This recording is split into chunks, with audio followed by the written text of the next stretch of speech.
যত জিকির আজগার আছে চলতে ফিরতে অলওয়েজ পড়তে থাকবে।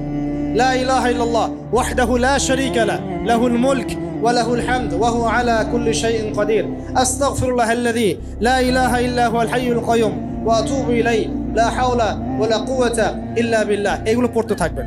যে যত বেশি আল্লাহর জিকির করবে তার কলবে আল্লাহ তত বেশি নূর দিবেন ইনশাআল্লাহ। আর যার কলবে যত বেশি নূর সে তত বেশি আল্লাহর ভালোবাসা মহব্বত পাবে ইনশাআল্লাহ। কয়টা বলছি ভাই? চারটা। এক নম্বর কি ছিল? তাওহীদ। দুই নম্বর নবীর সুন্নত। তিন নম্বর বলেন কোরআন তেলাওয়াত করা। চার নম্বর বেশি বেশি আল্লাহর জিকির করা। পাঁচ নম্বর স্পেশালি পাঁচ নম্বর বেশি বেশি আল্লাহর কাছে তওবা করা। কি করা?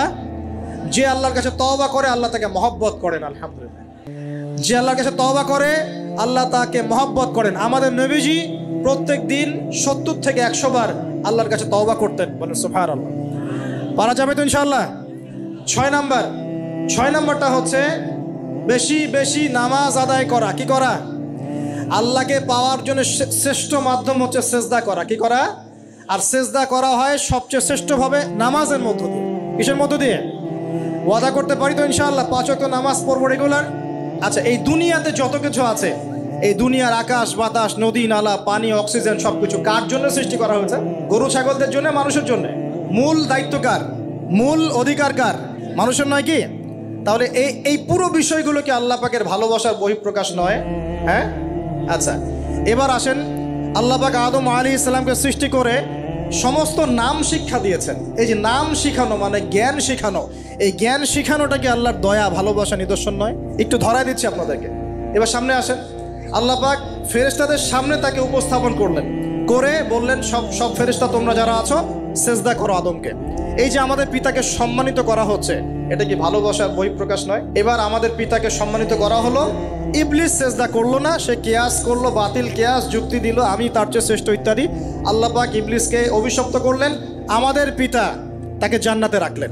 এই যে জান্নাতে রাখলেন, এটা কি আল্লাহ পাকের ভালোবাসা নয়? এবার আল্লাহ পাক আদম আলাইহিস সালামের পাঁজর থেকে সৃষ্টি করলেন তার স্ত্রী হাওয়া আলাইহিস সালামকে। ওই যে শুরুতে বলেছি স্রষ্টা একা থাকতে পারলেও সৃষ্টি কি পারবে? এই জন্য আদম আলাইহিস সালামের পাঁজর থেকে তার স্ত্রীকে সৃষ্টি করা হয়েছে। উভয়ের মাঝখানে ভালোবাসা দিয়ে দেওয়া হয়েছে। বলেন সুবহানাল্লাহ।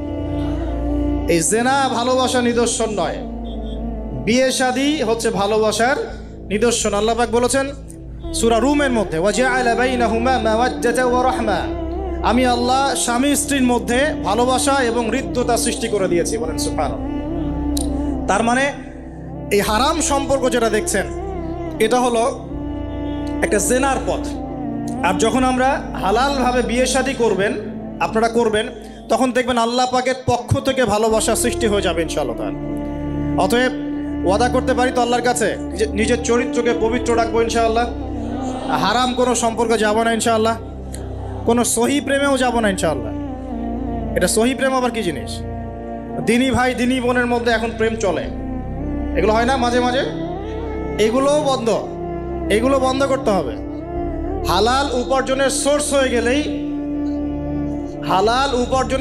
হয়ে গেলেই দিনদার মেয়ে দেখে বিয়ে করে ফেলবেন ইনশাআল্লাহ তাআলা। অন্য কোনো পথে যাবেন না, কোনো হারাম পথে যাবেন না। ওয়াদা করেন ইনশাআল্লাহ? রাজি আছেন তো ইনশাআল্লাহ? আল্লাহ কবুল করুন, আমিন। আর বিয়ের সময় অবশ্যই দিনদারিতা দেখবেন, অন্য কিছু না। অন্য কিছু পরে, দিনদারিতা আগে। দিনদারিতা আছে, নামাজ পড়ে, পর্দা করে, মাশাআল্লাহ সব দিক ঠিক আছে, তারপরে দেখবেন আপনি অন্য কিছু, তার আগে নয়। কথা ঠিক আছে? একইভাবে মেয়েদের ক্ষেত্রেও, যে আগে দেখবেন না ছেলে কত বড় চাকরি করে, ছেলের কত বড় বাড়ি আছে, গাড়ি আছে, এটা পরে। আগে দেখবেন ছেলে নামাজি কিনা, সুন্নত আছে কিনা, ইসলামের জন্য তার সফট কর্নার আছে কিনা, ইসলাম প্র্যাকটিস করে কিনা, এগুলো আগে দেখবেন। এগুলো না দেখলে কি হবে জানেন? বিয়ের 1 বছর 2 বছর পরেই বুঝতে পারবেন দুনিয়াটা জাহান্নাম হয়ে গেছে। নাউজুবিল্লাহ। দুনিয়াতেই তখন জাহান্নামের আযাবের স্বাদ ভোগ করতে হবে। নাউজুবিল্লাহ। আল্লাহ পাক আমাদেরকে হেফাজত করুন, আমিন। তো এই যে আল্লাহ পাক আদম আলাইহিস সালামের পাঁজর থেকে সৃষ্টি করলেন কাকে, এবং ভালোবাসা দিয়ে দিলেন উভয়ের মাঝখানে, এটা কি আল্লাহ পাকের দয়া নয়? আল্লাহ পাক ভালোবাসেন না?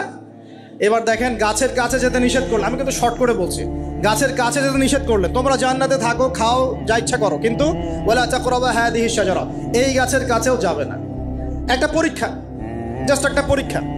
এখানে কিন্তু বলা হচ্ছে গাছের কাছেও যাবে না, বলা হচ্ছে না যে গাছের ফল খাবে না। ঠিক যেমন আল্লাহ বলেছেন তোমরা জেনার কাছেও যাবে না। আল্লাহ পাক কিন্তু বলেন নাই জেনা করবে না, আল্লাহ পাক বলেছেন তোমরা জেনার কাছেও যাবে না। তো এখান থেকে আমরা এই হুকুমটার কঠোরতা বুঝতে পারি। তো প্রিয় ভাইরা, এখানে আমাদের পিতামাতা শয়তানের প্রলোভনে পড়ে গেলেন। কেন পড়লেন? শয়তান ওয়াসওয়াসা দিল যে আমি কি তোমাদেরকে এমন গাছের কথা বলে দিব যে গাছের কাছে গেলে বা যার ফল খেলে তোমরা চিরস্থায়ী জীবন পাবে এবং তোমরা ফেরেশতা হয়ে যাবে, এরকম কথা বললো। এবং তোমরা কোনোদিন মরবে না। হাল আদুল্লুকা আলা শাজারাতিল খুলদি ওয়া মুলকিন লা ইয়াবলা, এই দুটো ওয়াসওয়াসা, চিরস্থায়িত্বের ওয়াসওয়াসা এবং অমরত্বের ওয়াসওয়াসা দিয়ে আমাদের পিতামাতাকে নিয়ে গেল। এখন আমাদের পিতামাতা কি ফল খেয়েছিলেন কি খান নাই? আচ্ছা, এখন আল্লাহ পাকের দৃষ্টিতে অন্যায় হয়েছে কিনা? এরপরে আমাদের পিতামাতা কি করলেন? বললেন রব্বানা যালামনা আনফুসানা ওয়া ইল্লাম তাগফির লানা ওয়া তারহামনা লানাকুনান্না মিনাল খাসিরিন। এই যে দোয়াটা তারা করলেন, এই দোয়াটা করার পরে আল্লাহ পাক কি তাদেরকে মাফ করে দিয়েছেন কি দেন নাই? বলেন, কথা বলেন। আল্লাহ পাক মাফ করে দিয়েছেন কি দেন নাই? এই যে অন্যায় করার পরেও আল্লাহ যে ক্ষমা করে দেন, মানে গুনাহ করার পরেও যে আদম সন্তানকে আল্লাহ পাক মাফ করে দেন, এটা কি আল্লাহ পাকের রহমত, দয়া কি নয়? আচ্ছা, এটা আল্লাহ পাকের নিদর্শন ছিল ভালোবাসার। এরপর আল্লাহ পাক দুনিয়াতে পাঠিয়ে দিলেন, কারণ এটা পরীক্ষা। দুনিয়াটা পরীক্ষার জায়গা, পরীক্ষা দিচ্ছি আমরা এখানে। এখন পরীক্ষা ক্ষেত্রে কি আল্লাহ পাক আমাদেরকে একা ছেড়ে দিয়েছেন? আল্লাহ পাক কি আমাদেরকে একা ছেড়ে দিয়েছেন? না, আল্লাহ পাক দুনিয়াতে পাঠিয়ে আমাদেরকে গাইডলাইন দিয়েছেন কিনা, কিভাবে চলতে হবে, কি করা যাবে কি করা যাবে না, কিভাবে চলবো কিভাবে চলবো না। আল্লাহ পাক কি ওহী নাজিল করেছেন কিনা? এই ওহী নাজিল করাটা কি আল্লাহ পাকের রহমত কিনা, আল্লাহ পাকের দয়া কিনা, ভালোবাসা কিনা? আল্লাহ পাক কি একা ছেড়ে দিয়েছেন না নবী রসুল পাঠিয়েছেন? এই যে নবী রসুলদেরকে পাঠিয়েছেন, এই নবী রসুলগণ কি আল্লাহর পক্ষ থেকে রহমত কিনা? বলেন। না হলে আমরা কি করতাম? দুনিয়াতে কেমন করে চলতাম, কিভাবে পথ খুঁজে পাইতাম, কেমন করে ইবাদত করতাম, আমরা কি জানতে পারতাম? আল্লাহ পাক রহম করে ভালোবেসে দয়া করে নবী রসুল পাঠিয়েছেন, আসমানি কিতাব পাঠিয়েছেন। বলেন সুবহানাল্লাহ।